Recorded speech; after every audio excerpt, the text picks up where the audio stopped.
Rabbi इश्रह ली वयस्सिर ली अमरी वहलुल उक़दतम मिन लिसानी यफ़क़हू क़ौली। दुरूद शरीफ पढ़ लीजिए। अल्लाहुम्मा सल्लि अला मुहम्मदिन व अला आलि मुहम्मद कमा सल्लैता अला इब्राहीम व अला आलि इब्राहीम इन्नका हमीदुम मजीद। अल्लाहुम्मा बारिक अला मुहम्मदिन व अला आलि मुहम्मद कमा बारकता अला इब्राहीम व अला आलि इब्राहीम इन्नका हमीदुम मजीद। सही अल बुखारी किताबुल इल्म, इल्म और उसके मुताल्लिक़ात का बयान, हदीस नंबर 87। बाब हमारा 25 है। बाब तहरीज़ नबी सल्लल्लाहु अलैहि वसल्लम वफ़्द अब्दुल कैसी अला अन यहफ़ज़ुल ईमान वल इल्म व युख़बिरु बिही मन वराअहुम। बाब है नबी करीम सल्लल्लाहु अलैहि वसल्लम का वफ़्द अब्दुल कैस को उस पर आमादा करना कि वो ईमान और इल्म की हिफाजत करें और उनसे उन लोगों को मुतला करें जो उनके पीछे हैं, यानी यहाँ से सीखें और अपनी कौम को वापस जाकर बताएं भी। वक़ाल मालिक इब्ने अल हुवैरिथ क़ाल नबी सल्लल्लाहु क़ाल लना नबी सल्लल्लाहु अलैहि वसल्लम इरजिउ इला अहलिकुम फ़अल्लमुहुम। हज़रत मालिक बिन हुवैरिस रज़ी अल्लाह अन्हु ने कहा, नबी करीम सल्लल्लाहु अलैहि वसल्लम ने हमसे फरमाया, अब तुम लोग अपने अहले खाना की तरफ वापस लौट जाओ और उन्हें तालीम दो। आज मैं सिर्फ हदीस का तर्जुमा पढ़ूंगी।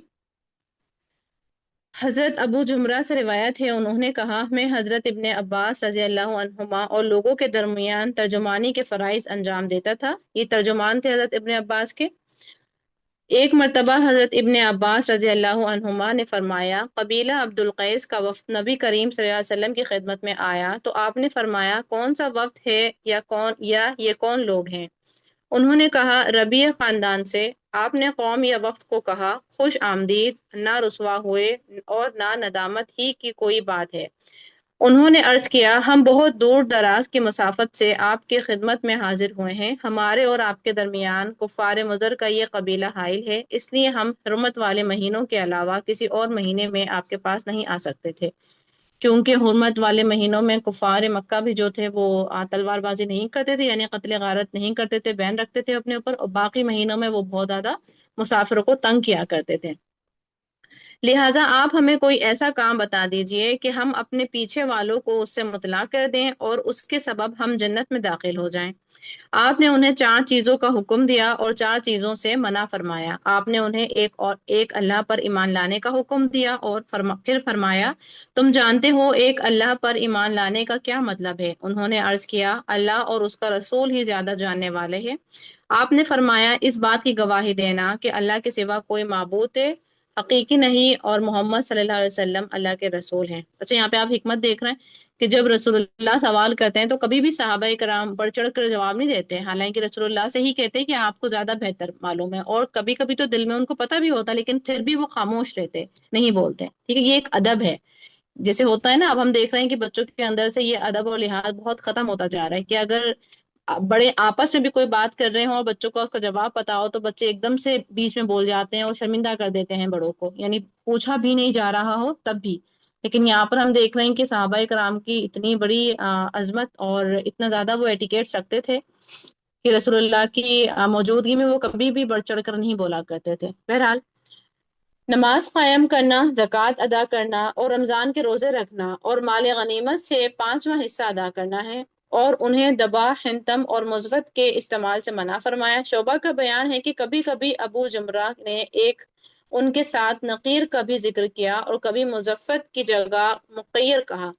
फिर रसूलुल्लाह सल्लल्लाहु अलैहि वसल्लम ने फरमाया, तुम उन्हें खूब याद रखो और उन लोगों को मुतला करो जो तुम्हारे पीछे रह गए।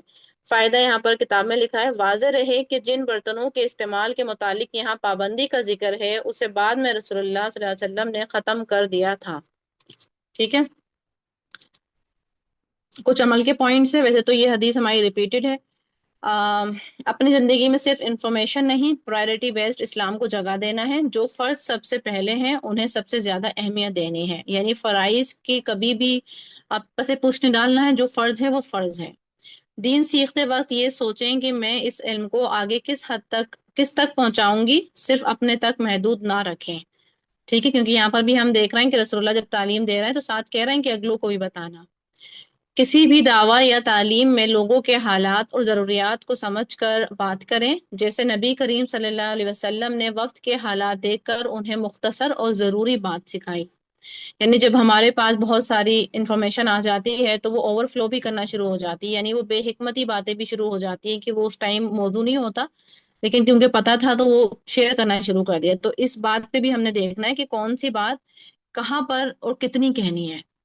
ہر حلال چیز بھی ہر وقت مناسب نہیں ہوتی، ایسی چیزوں سے بھی بچنا سیکھیں جو دھیرے دھیرے برائی تک لے جا سکتی ہیں۔ اپنی زندگی میں ایسے پریکٹیکل ریمائنڈرز بنائیں جو دین پر استقامت میں مدد دیں تاکہ سیکھی ہوئی باتیں بھول نہ جائیں۔ ٹھیک ہے، اب آپ دیکھ رہے ہیں نا کہ ایک تو ہمیں امام بخاری کا ہی پیٹرن پتہ چل رہا ہے کہ یہ حدیث پیچھے آئی ہوگی، ہم بھول گئے، ٹھیک ہے، تو وہ بار بار جب چیزیں دہرائی جاتی ہیں وہ اس لیے کیونکہ ہم جو ہے نسیان سے بنے ہیں، ہم بھول جاتے ہیں، ہمیں اس لیے ریمائنڈرز کی ضرورت ہے، اور یہی قرآن کی بھی ترتیب ہے۔ قرآن کی ہی ترتیب کو حضرت امام بخاری نے فالو کرنے کی کوشش کری ہے۔ قرآن میں بھی یہی طریقہ رہا ہے کہ بار بار جو ہے ہمیں ریمائنڈر دیے جاتے ہیں کیونکہ ہم بھول جاتے ہیں، اور ہمیں بار بار جو ہے ایک پلیٹ فارم پہ لا کے کھڑا کرواتے ہیں۔ اللہ تعالیٰ بار بار ہمیں ریمائنڈر دے کے ریکال کرواتے ہیں کہ تمہارا مقصد زندگی کا کیا ہے۔ اپنے آپ سے پوچھیں، کیا میری عبادت اور دین کا اثر صرف میری ذات تک ہے یا میری وجہ سے دوسرے لوگ بھی اللہ کے قریب آ رہے ہیں؟ ٹھیک ہے، وآخر دعوانا ان الحمد للہ رب العالمین۔ السلام علیکم ورحمۃ اللہ وبرکاتہ۔ وعلیکم السلام ورحمۃ اللہ وبرکاتہ۔